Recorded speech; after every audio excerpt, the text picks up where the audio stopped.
Konuşacak mısın yoksa senin arkadaşların yanına göndereyim mi? Hiçbir şey bilmiyorum. Direneceksin yani.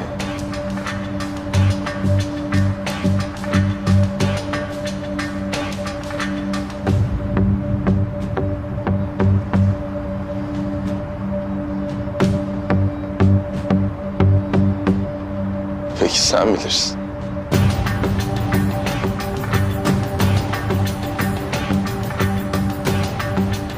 Konteyneri görüyorsun.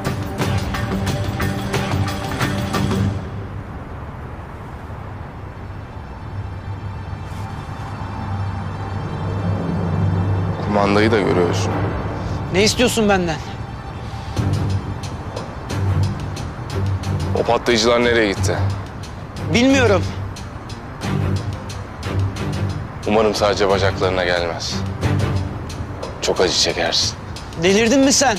Yo, ne yaptığımı gayet iyi biliyorum. Tamam çöz. Söyleyeceğim. Önce söyle.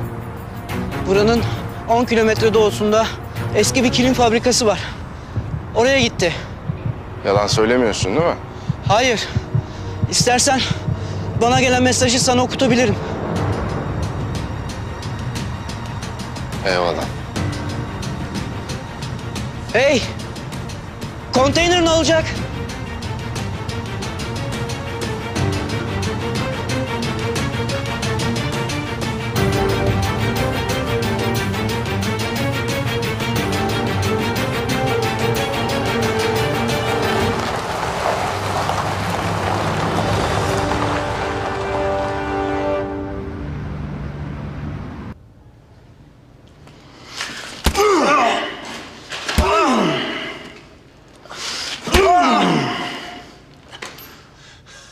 Bırak beni ne olur.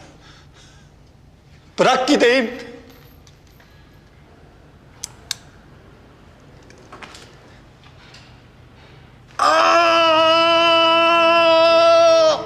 Ne istiyorsunuz benden?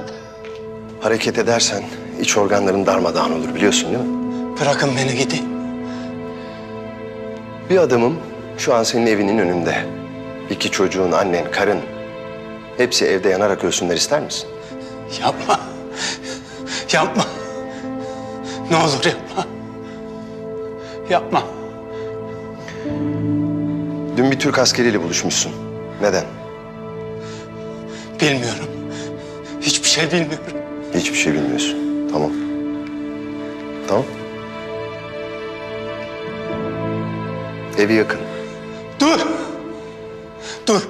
Dur yapma. Bekle, bekle. Erdal. Erdal'ın peşindeler.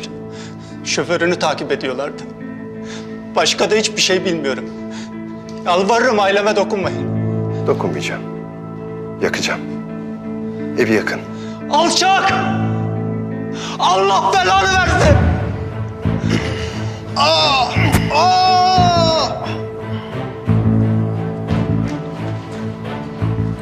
Ne yapacağız?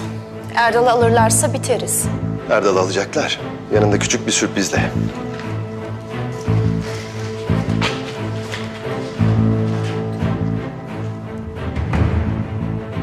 Erdal, hemen kilim fabrikasına gel. Bir sorun mu var? Evet, patlayıcılarda bir sorun var. Gel hemen. Tamam, hemen çıkıyorum. Dragan çağırdı. Çıkıyoruz.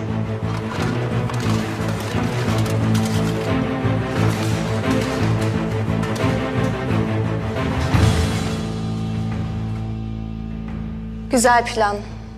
Erdal'ı harcıyoruz ama. Bir Erdal gider, başka Erdal gelir. Bu memlekette Erdal'dan bol ne var? Yeter ki şu tim peşimi bıraksın artık. Patlayıcılar çok kuvvetli. Hepsini harcamaya değer mi? Değer. İşime o kadar çok burunlarını soktular ki... ...onların patladıklarını şehrin her tarafından görmek istiyorum.